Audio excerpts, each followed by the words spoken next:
October 27, 1962, 11:19 p.m. Moscow time, sonar operators aboard Soviet submarine B-59 hear something no manual prepared them for. Depth charges, 4 of them, exploding meters from the hull. Captain Valentin Savitsky believes the war has already started. 3 officers must agree to fire the nuclear torpedo. 2 have already said yes.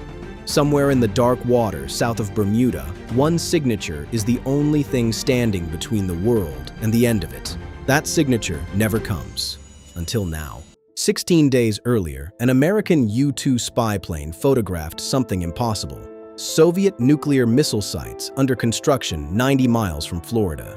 President Kennedy convened his closest advisors in secret, calling it the Executive Committee, ExComm, and gave the world a name for what was happening, a missile crisis. On October 22nd, he announced a naval quarantine of Cuba on live television, and for the first time since 1945, American bombers loaded with nuclear weapons took to the sky on continuous alert. Moscow's response was defiant. Khrushchev called the quarantine an act of aggression and ordered Soviet ships to continue toward the island. Beneath the surface, 4 Soviet Foxtrot-class submarines were already crossing the Atlantic, each one carrying a secret weapon the American Navy didn't know existed, a nuclear torpedo, roughly the size of the Hiroshima bomb. One of them was B-59. Behind closed doors, Kennedy's advisors were split almost evenly between diplomats pushing for a blockade and generals pushing for immediate airstrikes on the missile sites. General Curtis LeMay privately compared the blockade option to appeasement and pushed hard for immediate airstrikes instead. 26 American warships now formed a ring around Cuba, and Soviet freighters continued steaming straight toward it. On the surface, American destroyers had found B-59 and begun dropping practice depth charges, a signal meant to force the submarine up, a signal that never reached the crew below. Inside the hull, temperatures had climbed past 45 degrees Celsius, the air was thick with carbon dioxide, and the crew had had no contact with Moscow for days. Captain Savitsky ordered the nuclear torpedo readied and screamed that they would not die like fools. They would take a carrier group down with them. Launch required the agreement of 3 officers, the captain, the political officer, and the second-in-command, Vasili Arkhipov. In our history, Arkhipov refused, and the torpedo stayed in its tube. In this one, exhausted and convinced the surface world was already burning, he says nothing. 3 signatures, 1 torpedo, 10 kilotons, aimed at the heart of the USS Randolph battle group. Arkhipov had already lived through one nuclear-adjacent disaster, a radiation leak aboard submarine K-19 the year before, and some historians believe that experience should have made him even more cautious, not less. But in this version of events, exhaustion wins where judgment once did. At 11:24 p.m., the ocean south of Bermuda lights up white, then vanishes into a column of steam 800 meters high. 2 American destroyers and part of the carrier's escort are gone within seconds. Radio traffic across the Atlantic Fleet goes silent, then explodes into panic. In Washington, the Joint Chiefs receive the report as confirmation of what they feared most. The Soviets have used a nuclear weapon against U.S. forces. Kennedy is woken at 4 a.m. Within the hour, Strategic Air Command moves from DEFCON 2 to DEFCON 1 for the first and only time in American history.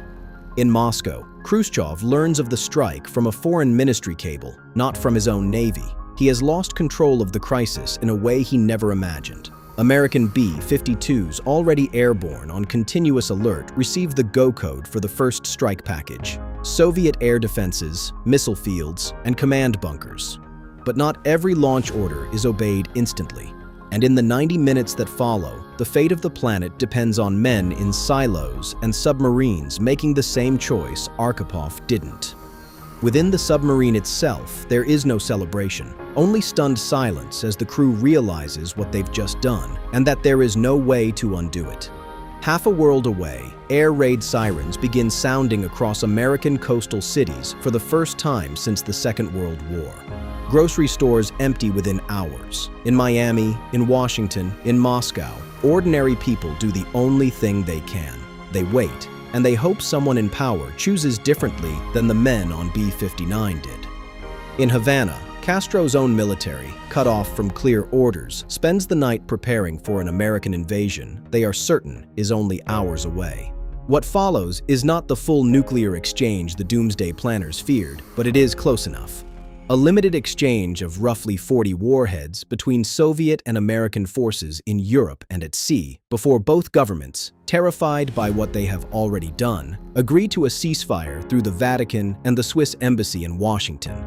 3 cities take direct hits, none of them Moscow or Washington, and the death toll, by the most careful later estimates, passes 4 million within the first month. Cuba itself is devastated, not by direct nuclear strikes, but by the American invasion that follows within the week, launched under the cover of the wider war. Fidel Castro does not survive to become the decades-long fixture of Cold War history. He dies in the first days of the invasion, and Cuba spends the next generation under American military occupation. In Europe, the limited exchange convinces both NATO and the Warsaw Pact that conventional deterrence has failed catastrophically, and both alliances race to build hardened, dispersed nuclear forces designed never to depend on a single officer's judgment again. The world that emerges from the ashes is stricter, colder, and far more paranoid than the one we know. A Cold War with a fresh, unhealed scar, where the taboo against nuclear use has been broken once already, and everyone knows it can be broken again. Arms control comes faster in this timeline, not slower. Within 2 years, not 11, the superpowers signed the first treaty limiting nuclear testing because both sides have finally seen, up close, what the alternative costs. In West Germany, civil defense drills become a fact of daily life again, and an entire generation grows up practicing duck and cover in school basements built to a new, grimmer standard.